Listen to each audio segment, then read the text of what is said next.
Hello again, and welcome to SCLC TV. I'm your host, Maynard Eaton, and of course, we're joined by our president and CEO, Dr. Charles Steele Jr. Dr. Steele, many say we're just days away from the most important election of our lifetime. You agree with that?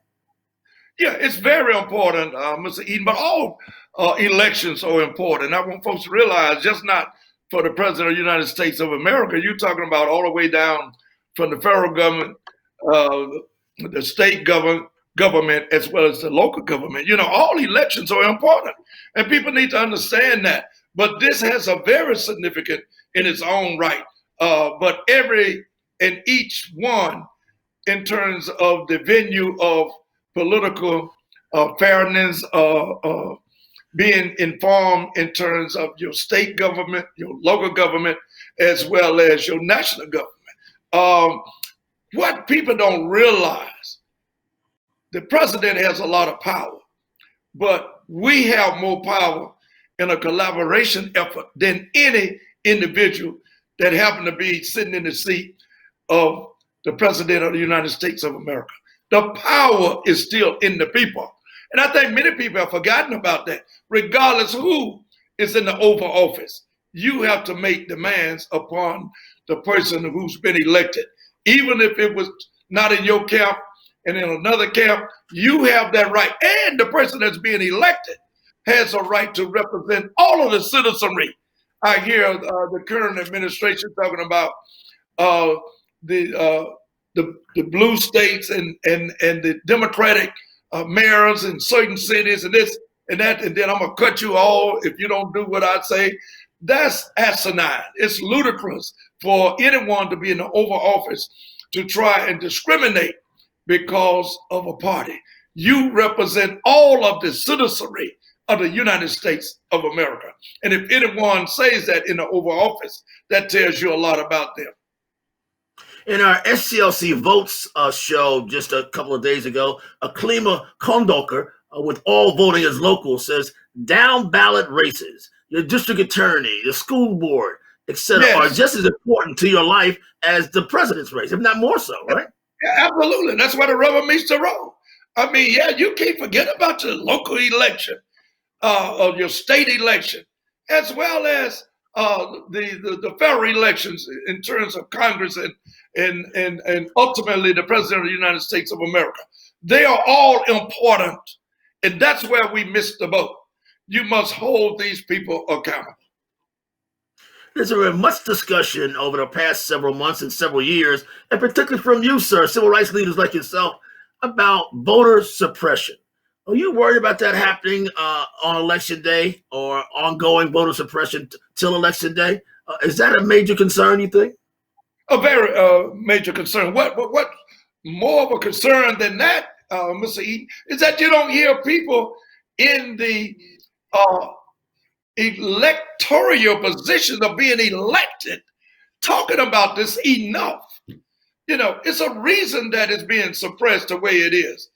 I keep saying it, redundancy, Section 4, Section 5 of the 1965 Voter Rights Act. And I'm not going to prolong my comments on this because I say it all the time. We have gone back to state rights. And when are we going to be real enough to let the folks know this? We are in position, as Dr. King say, on facts gathering and then educating the people. I don't hear that enough coming from the platforms around this country, particularly of people of color and addressing poor folks. You've seen on television around the country, and particularly in Georgia, long lines for early voters. Are we looking at extremely long lines deliberately on election day? Is that a concern that people might get frustrated with the long lines and not vote? Well, I was encouraged just yesterday and the day before. I was on Auburn Avenue talking to some of the local black business people, and they were saying how expeditiously, swiftly they went through to vote, no more than 15 or 20 minutes. Sometimes you can be misled by the information. So what I say, let the rubber meet the road. You can't just be on the showcase. You got to go out there and experience these things for yourself. And they were saying how they were impressed that there was no obstacles in their way, that they got out very swiftly. So what am I saying? You're going to always have the suppression of the vote. If you sit idly by and say nothing, we need to know why and be redundant in saying so, repetitious in saying so. When we lost the right to vote in 2013, June of 2013, when the U.S. Supreme Court gutted Section 4, which also took away Section 5, the Pre-Clearance Act of the federal government that comes to the state level and local level, when any changes are involved in terms of the venue of people being changed in terms of their electoral responsibility and obligation and responsibility to the state, to the local, as well as the federal. There can be no changes in terms of the districts, in terms of any aspect of the political process that's historically that's been there. And then by the states, you just gonna change, or by a county, you just gonna change, or by racism, you're gonna change and pack all black folks in one corner of a district and have multiple districts with no black inclusion for people of the Caucasian race. That's what's going on. And we don't have the regulations from the Department of Justice to oversee it because it's run by state government. Why do you think currently President Trump does not have a national plan in terms of COVID-19? Because he respected that we have gone back to state rights. He wants to go back with state control. If it was mandated by the federal government, then it would be a different ballgame.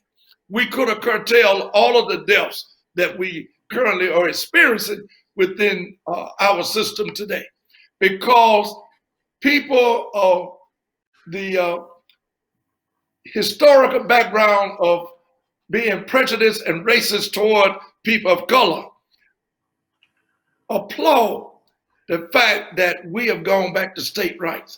That's why there's no national mandate on COVID-19, because let me tell you something of state rights. Yes, sir.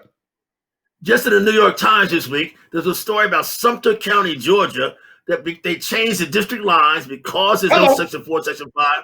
They changed the district lines and took it, and a mostly black county, now they have a mostly white school board in a mostly black county. Very good example. I read that yesterday. You absolutely, in the New York Times.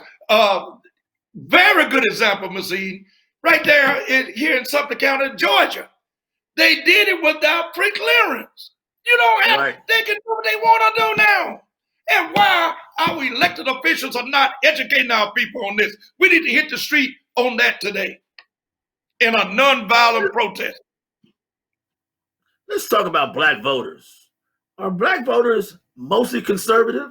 Will they vote Republican, or black conservative voters vote liberal?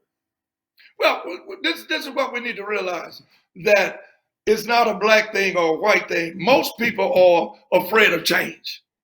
That's the sociological aspect of looking at it.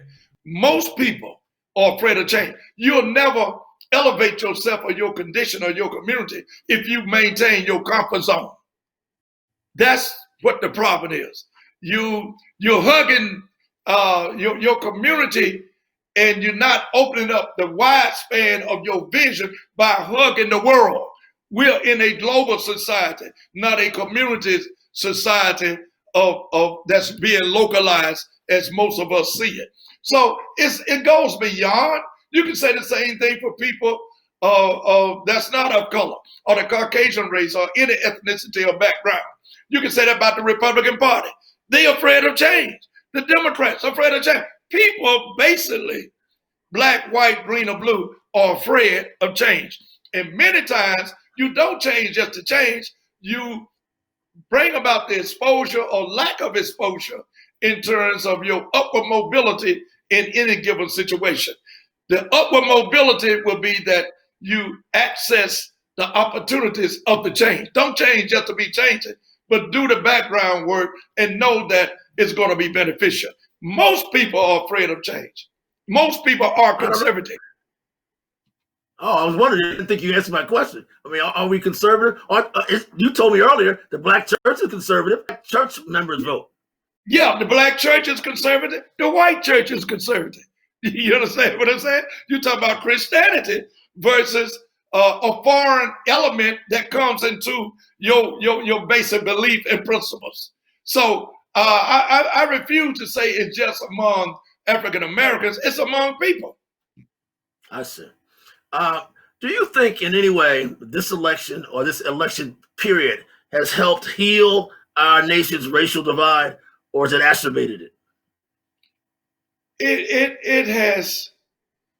It has really divided us, Mr. Eden, because the leadership of the Oval Office is so powerful. And when you have a person in office who have blinders on in terms of the ethnicity and background of certain people, and just looking toward the power structure of a certain race, and this happened to be the Caucasian race and not people of color. President Barack Obama is a good example. Very good example on that question. He said when he went in office, I don't want to be looked upon as a black president, which was great. And you know why he said that? He wanted to be the president for all of the people. We didn't have that from this current administration. He refused to say that he's the president of all the people. He's saying that he loves to go back to the 50s and look at the scenario of the wife staying at home and cooking and being barefooted and having children. That's what he's looking at. He gave an address about the suburban women who votes he's trying to get on yesterday and day before. He said, I'm going to make sure your husbands and your men are provided jobs. But what about the Caucasian woman? Are you saying that she need to stay home and just be a homestead woman? No, women have careers too. Isn't there a misconception about the modern day suburbs? I mean, the suburbs are multiracial now, aren't they? Absolutely. There you go. The suburbs of today is not the suburbs of the 50s and 60s and 70s. They are diverse. And I think we have more harmonious working relationships with the diversityness than ever before in the suburbs and around various communities. I think this president is out of tune. He's out of tune, and he's 50 years behind. Are you deeply concerned about the results of this election as a civil rights leader? Are you troubled by what might happen? What might happen November 4th? Always concerned. It's just like going to court. You might be in a position of knowing that you didn't do anything wrong, but you got to go through the judicial process, okay? You call it the justice department, but it's a legal department. Ain't no justice there. You understand what I'm saying? So you don't know what the outcome is going to be when you go to court. So you go in prepared and you pray to God fearfully, understanding that even though absolutely you know in your mind and your heart that you deserve the justice and respect and being exonerated in court, but you better not take it for granted because anything can happen. Same with an election. You don't know, people change from not only day to day, but from minute and second to second. Yesterday or this week, past President Barack Obama was in Georgia. And he said, we've become numb to bizarre behavior and multiple lies every day from our president. That's a troubling thought. I gotta agree to him with him. I agree to what he said. I agree to the fact that my wife and I were just talking a couple of days ago. You have people who are really good community people and go to church every Sunday or when they can, or they as my grandmama say, they tote their Bible, carry their Bible in their hands. But there are some people on the side of this president who supports him with all the profanity and the lies that he tells. I mean, let's be real. He's not being challenged, even by the folks that's of closeness to him.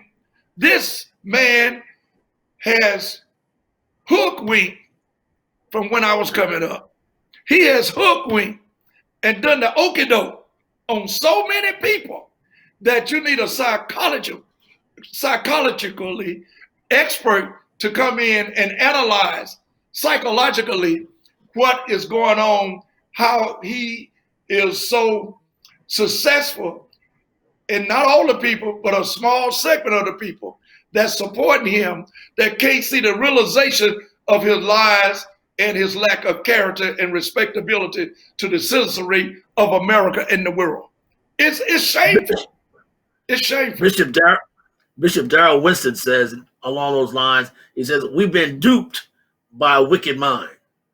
I like that. He said Duke, I said we've been okey-doke. Same context, same philosophy of people who understand that you don't let anyone misrepresent the truth and facts finding of science, of people, in the transparency of what the problem is, and going to the aid and helping those who are less fortunate. I think the current president, without bashing upon him, has gotten us to a point where many news outlets call the fact sheets on him for lying and even talking about and denigrating women, misogynists, it's terrible. I mean, he doesn't respect anyone but himself and a few others that's close around him, and including his family. His four and no more. And that's terrible. How can we allow this in the United States of America, and we're supposed to be the leaders of the world? Well, let's show our respect to someone I know you would like to say hello to. The first Black Catholic Cardinal, William Gregory, was just named this week, coming from Atlanta. That's quite an honor, is it not? Quite an honor.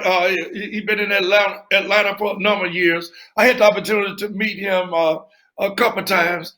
A gentleman in his own right, and the upper mobility of the Catholic Church is going to be better with his leadership because he has the track record, proven track record, in terms of his sustainability in doing what's right. Ladies and gentlemen, this is TV. Be sure you vote November 3rd, and we'll see you next week. Take care, Dr. Steele. Thank you, sir.